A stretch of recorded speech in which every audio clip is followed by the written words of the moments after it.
নমস্কার বন্ধুরা, আমি সুমিত্রা রান্নাঘর থেকে বলছি। দেখুন, আজকে একটু ওটসের খিচুড়ি করব। তার জন্য দেখুন এই ওটসটা নিয়েছি, আর এই একটু মুগের ডাল নিয়েছি। মুগের ডালটা একটু ধুয়ে নেব, নিয়ে আমি খিচুড়িটা তৈরি করব, আপনাদের কাছে দেখাচ্ছি আমি।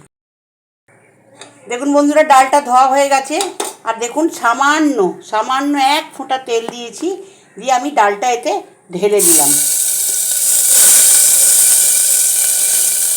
ডালটা ঢেলে দিলাম, দিয়ে এতে আমি একটু সামান্য নুন দিয়ে দিচ্ছি। এই যে দেখুন, একটু সামান্য নুন দিয়ে দিলাম, জাস্ট একটুখানি নুন দিয়ে দিলাম, আর একটু হলুদ দিলাম,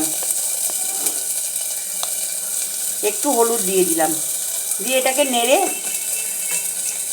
একটু নেড়ে নিই। এবার ওটসটাকে দিয়ে দিলাম আমি, দিয়ে আমি একটু এতে জল দিয়ে দেবো। আর এতে দেবার মতন আমার কিছুই নেই, একটু জল দিয়ে দিচ্ছি এতে আমি।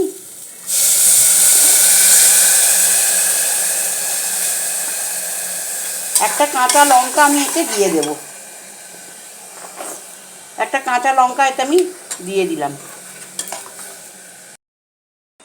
দেখুন বন্ধুরা, এটাতে আমি জল দিয়ে দিয়েছি। এবার এটা একটুখানি গ্যাসটা কম করে এটাকে আমি একটা সিটি লাগাবো। সিটি লাগিয়ে আপনাদেরকে আমি দেখিয়ে দেবো। দেখুন বন্ধুরা, ওটসটা কিন্তু আমার হয়ে গেছে। ওটসটা হয়ে গেছে, দেখুন সামান্য একটুখানি ওটস তো হয়ে গেছে। এবার আমি এটা ঢেলে আপনাদেরকে আমি দেখাচ্ছি। দেখুন বন্ধুরা, ওটসটা কিন্তু আমার হয়ে গেছে, দেখতে পাচ্ছেন। এটা যদি আপনাদের ভালো লেগে থাকে, আপনারা ব্রেকফাস্টে খাবেন, যখন ইচ্ছা হয় তখন, যেদিনকে ভাত খেতে মন হবে না সেদিনকেও এটা করে দুপুরে খেতে পারেন। এই রেসিপিটা ভালো লাগলে আপনারা আমায় সাবস্ক্রাইব করবেন, সাইডে থাকা বেলটা দাবিয়ে দেবেন, লাইক করবেন, শেয়ার করবেন, কমেন্টে অতি অবশ্যই লিখবেন। আমি সুমিত্রার রান্নাঘর থেকেই বললাম। নমস্কার।